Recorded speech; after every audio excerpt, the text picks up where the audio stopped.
This channel does not promote any violent, harmful, or illegal activities. All content provided by this channel is meant for an educational purpose only. Top quality और consistent performance के लिए सिर्फ silver pump नाम याद रखना।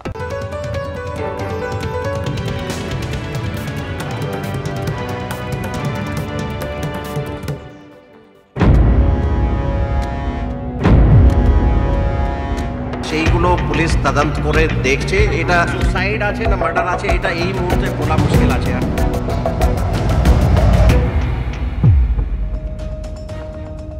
গতকাল থেকে সকলের নজর ট্যাংরাতে, আর ট্যাংরায় একের পর এক ব্রেক থ্রু সবার আগে আপনাদের কাছে পৌঁছে দিয়েছে টিভি9 বাংলা। এই মুহূর্তেও আরো তথ্য আপনাদের সামনে তুলে ধরবো। প্রথম কথা বলি, ট্যাংরা কাণ্ডে আর্থিক অনটনের তথ্য আরো স্পষ্ট হচ্ছে কেন? নতুন করে ট্রেড লাইসেন্স রিনিউ করায়নি দে পরিবার, এই তথ্য সামনে আসছে। 2023-24 সালে শেষবার ট্রেড লাইসেন্স রিনিউ করা হয়েছিল। আর কি তথ্য পাচ্ছি আমরা? তার মানে দেনা, আর্থিক অনটন, এই বিষয়টা কতটা জোরালো হচ্ছে। শান্ত এই মুহূর্তে আমাদের সঙ্গে রয়েছেন আমাদের সহকর্মী শান্ত। একদমই, দেখো, দেনা বা বিভিন্ন জায়গা থেকে লোন নেওয়া, এই বিষয়গুলোই কিন্তু এই ঘটনায় সবথেকে জোরালো তথ্য হিসাবে খাড়া হয়ে আসছে। এবং ট্রেড লাইসেন্স, কলকাতা পুরসভার ট্রেড লাইসেন্স ডিপার্টমেন্ট সূত্রে খবর, 2023-24 শেষবারের মতো এই দে পরিবার তাদের ফ্যাক্টরির 2টি ট্রেড লাইসেন্স পুনর্নবীকরণ বা রিনিউ করেছিল। 2024-25 অর্থাৎ গত অর্থবর্ষের কোনো ট্রেড লাইসেন্স রিনিউ করা হয়নি। যে ফ্যাক্টরি চলছিল গত 1 বছর ধরে, যেখানে কিন্তু রীতিমতো ধুঁকছিল, যেটা ট্রেড লাইসেন্স ডিপার্টমেন্ট সূত্রে খবর, যে তারা মূলত একটা বিষয় জানিয়েছিল যে এই ফ্যাক্টরিতে কর্মীদের বেতন দেওয়া রীতিমতো কষ্টসাধ্য হয়ে দাঁড়িয়েছে। এমনকি রাশিয়া ইউক্রেন যুদ্ধের পর রাশিয়ায় যারা এক্সপোর্টার রয়েছে এবং ইউক্রেনের একজন এক্সপোর্টার রয়েছে, সেও পর্যন্ত মালপত্র দেওয়া নেওয়া বন্ধ করে দিয়েছে। অর্থাৎ প্রায় 1.5 থেকে 2.25 কোটি টাকার মালপত্র তার যে ফ্যাক্টরি আছে সেখানে মজুদ থাকা এবং টাকা না পাওয়া, এই সব মিলে কিন্তু রীতিমতো আর্থিক সংকটে ভুগছিল দে পরিবার। যে কারণে ট্রেড লাইসেন্স রিনিউ করতে তারা চায়নি, কারণ ট্রেড লাইসেন্স রিনিউ করতে গিয়ে যে অর্থ দিতে হয় সেটা দেওয়ার মতো তাদের ক্ষমতা ছিল না। আরও একটা বিষয় তোমাকে বলে রাখি, যেটা কলকাতা পুরসভা সূত্রে জানা যাচ্ছে, যে এই দে পরিবার কিন্তু ট্রেড লাইসেন্স ডিপার্টমেন্টকে আর্জি করেছিল যে অন্তত ট্রেড লাইসেন্স করে দেওয়া হোক, পরবর্তীকালে তারা যে পরিমাণ টাকা হবে সেটা শোধ করে দেবে। কিন্তু কলকাতা পুরসভার আইনে তার কোনো সংস্থান নেই, যে কোনো পুরসভা তাদের অনুরোধ খারিজ করে দিয়েছিল। সব মিলিয়ে অর্থ সংকটে যেভাবে ভুগছিল, যেভাবে কর্মীদের বেতন দেওয়া পর্যন্ত ও বন্ধ করার মতো উপক্রম হয়েছিল বলেও পুরসভার ট্রেড লাইসেন্স ডিপার্টমেন্টের আধিকারিকদের কারো বক্তব্য, কারণ অনেকের সঙ্গে তাদের যথেষ্ট ঘনিষ্ঠ সম্পর্ক ছিল।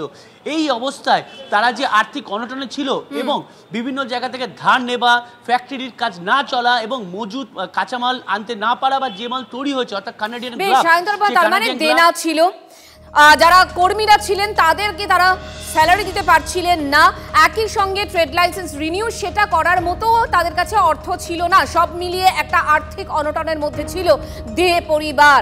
সে কারণেই কি এই ধরনের একটা চরম সিদ্ধান্ত? আসবো, তবে এর পাশাপাশি আরও একটা ঘটনা সামনে আসছে।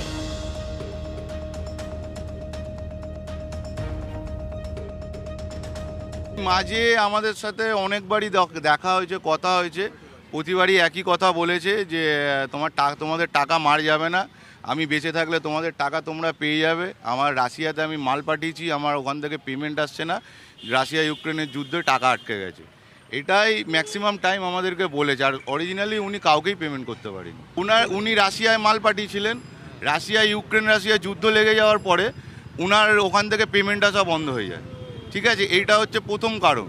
এবং উনার অনেক টাকার মাল ক্যানাডিয়ান গ্লাভস তৈরি হয়ে ওনার ফ্যাক্টরিতেই পড়ে আছে, ওটা এক্সপোর্ট হয়নি।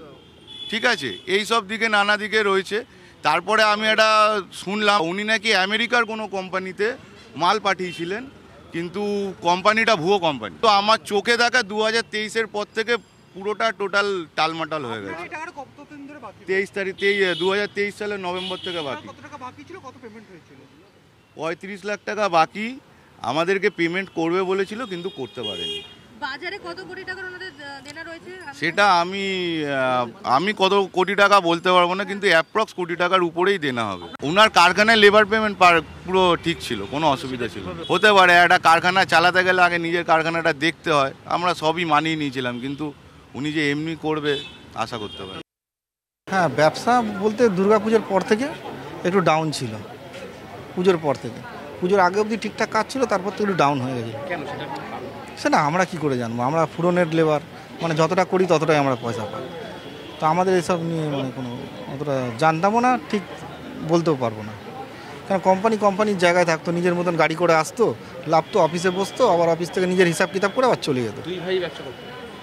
ছোটো ভাইটাকে বেশি দিয়ে, বড়ো ভাইটাও আসতো, কিন্তু আমাদের মানে স্টাফ লেবারদের ঘরে উনি মানে ছোটো ভাইটাই বেশি আসতো, বড়ো ভাইটাকে দেখিনি আসতে, কিন্তু অফিসে থাকতো উনি। না, এই লকডাউনের পর থেকে একটু ঢিলা হয়ে গেছে, তারপর পুজোর পর থেকে আরও মোটামুটি ঢিলা হয়ে গেছে। আগে কিরকম পার ডে ব্যবসা ছিল, এখন কিরকম? আগে তো ভালোই ব্যবসা।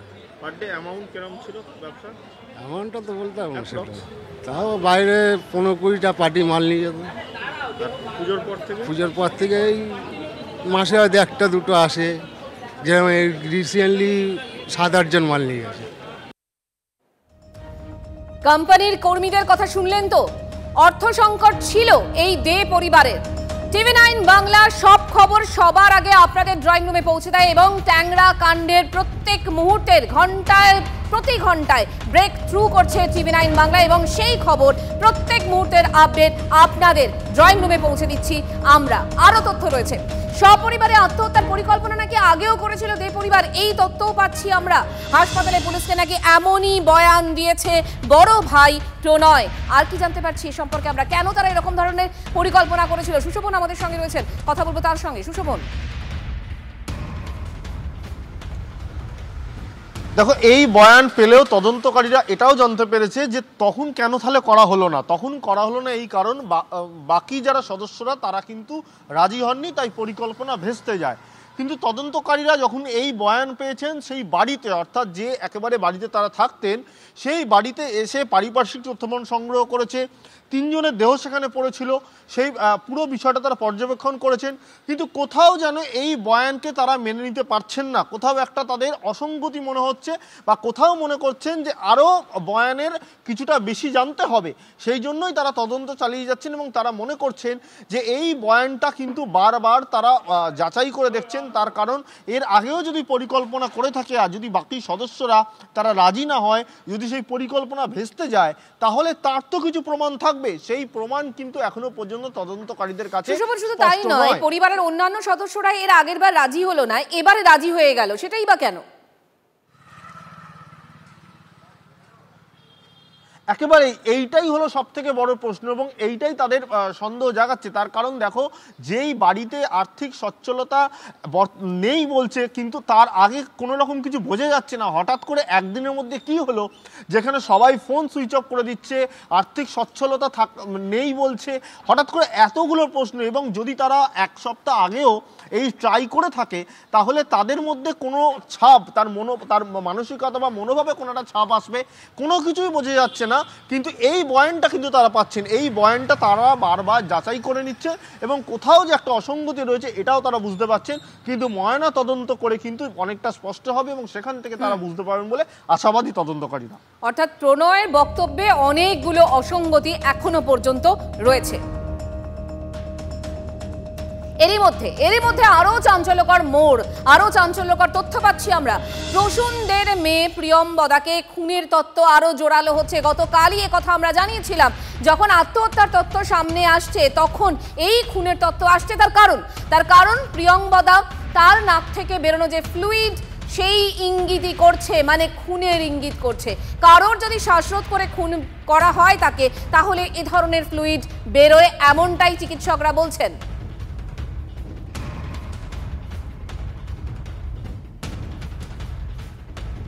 একই সঙ্গে চিকিৎসকরা এখন কি বলছেন, পোস্টমর্টেম রিপোর্ট সেটা কখন পাওয়া যাবে? তার কারণ এই পোস্টমর্টেম রিপোর্টের ওপরেই এই ট্যাংরা কাণ্ডের অনেক কিছু জিনিস বেরিয়ে আসতে পারবে, খোলসা হতে পারে। সুজয় পাল আমাদের সঙ্গে রয়েছে। সুজয়, কি জানতে পারছি আমরা?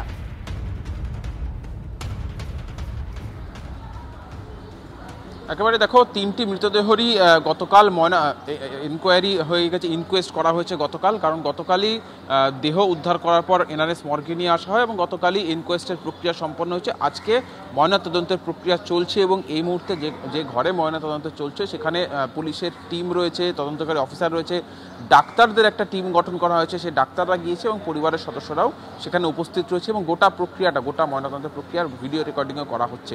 এবং যেমনটা বলছিলাম যে প্রিয়ঙ্বদার ক্ষেত্রে একটি তথ্য জানাতে চাইব যে প্রিয়ঙ্বদার মৃত্যুর 2টি সম্ভাব্য কারণ পুলিশ মনে করছে। তার কারণ গতকাল যখন পুলিশ ঘরে গিয়ে পৌঁছায়, যে প্রিয়ঙ্বদার বেডরুমে তার দেহ পাওয়া যায়, সে সময় নাক থেকে একটা তরল বেরোচ্ছিল এবং মুখে গেঁজা পাওয়া গেছে। নাক থেকেই তরল বেরোনোর একটা তথ্য পুলিশের থেকে জানা যাচ্ছে যে অ্যাসফিক্সিয়াল ডেথ বা যদি কাউকে স্মদারিং করা হয়, অর্থাৎ নাক মুখ একসাথে চেপে ধরে কাউকে হত্যা করা হয়, তাহলে মৃত্যু হয়ে যাওয়ার পর নাক থেকে এক ধরনের তরল বেরোয়। এক্ষেত্রে সেই তরল বা ফ্লুইড বেরোনোটা পুলিশ মনে করছে যে সেইটা কোথাও একটা খুনের দিককে ইঙ্গিত করছে।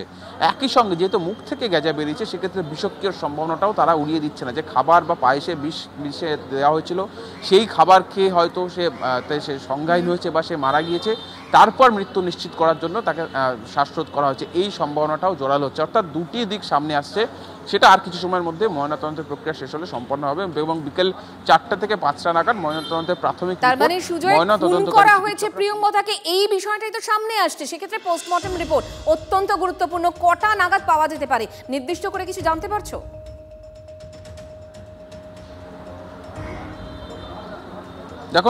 দেখো যেহেতু প্রক্রিয়া চলছে, ফলে এখনো পুলিশের প্রাথমিক অনুমান শব্দটা উল্লেখ করব, তার কারণ যতক্ষণ না ময়নাতদন্তকারী চিকিৎসকরা ভার্বাল ওপিনিয়ন একেবারে সরাসরি পুলিশকে জানাচ্ছে, ততক্ষণ পর্যন্ত তারাও একটা কনক্লুশন বা তারাও একটা শেষ পর্যায়ে তাদের নিজেদের ভার্সন দিতে পারছেন না। কিন্তু তাদের অভিজ্ঞতা, পারিপার্শ্বিক তথ্য প্রমাণ, যে অবস্থায় দেহ পাওয়া গিয়েছিল, শরীরে যে সমস্ত কাট ইঞ্জুরি রয়েছে, আঘাতের চিহ্ন রয়েছে, মুখ থেকে গেঁজা বেরোনো, নাক থেকে তরল এই ধরনের বেরিয়ে আসা, এইগুলোই একটা ইঙ্গিত করছে যে কোথাও তাদেরকে হত্যা করা হয়ে থাকতে পারে। এই সম্ভাবনাটা সময়ের সঙ্গে সঙ্গে জোরালো হচ্ছে, কিন্তু তদন্তকারী অফিসাররাও ভরসা করছেন ময়নাতদন্তকারী চিকিৎসকদের ভার্বাল ওপিনিয়নের পরে। আজকে বিকেল 4টে থেকে 5টার মধ্যে সেই ভার্বাল ওপিনিয়ন চিকিৎসকদের তরফ থেকে জানানো হবে। সুজয়, নজর রাখো, আবারও তোমার সাথে পরবর্তীতে কথা হবে। আপাতত তোমাকে ধন্যবাদ। অর্থাৎ ট্যাংরায় 3টে মৃত্যু, আর এই মৃত্যুকে কেন্দ্র করে অনেকগুলো প্রশ্ন, অনেকগুলো মিসিং লিঙ্ক, অজস্র মিসিং লিঙ্ক রয়েছে এবং রহস্যে মোড়া, পরতে পরতে রহস্য রয়েছে। এখন অপেক্ষা পোস্টমর্টম রিপোর্টের। এর মধ্যেই আমরা জানতে পাচ্ছি যে সোমবারও স্কুলে পরীক্ষা দিয়েছিল প্রসূনের কন্যা প্রিয়ঙ্বদা, যার কথা কিছুক্ষণ আগে সুজয়ও বলছিল যে তাকে হয়তো খুন করা হয়েছে। এই তত্ত্বই জোরালো হচ্ছে। শহরে একটি নামী ইংরেজি মাধ্যম স্কুলের 9ম শ্রেণীর ছাত্রী ছিল প্রিয়ঙ্বদা। বার্ষিক পরীক্ষা চলছে স্কুলে। সোমবার ফিজিক্স পরীক্ষা দেয় প্রিয়ঙ্বদা, সেটা একেবারে নর্মাল ছিল। সেদিনও কোনো অস্বাভাবিকতা ছিল না, তার মধ্যে দেখা যায়নি সেগুলো। কিন্তু বুধবারের বায়োলজি পরীক্ষা দিতে যায়নি প্রিয়ঙ্বদা। আর্থিক সংকটের বিষয়টি সামনে এলেও স্কুলে কিন্তু কোনো বকেয়া ছিল না, এমনটাই সূত্রের খবর।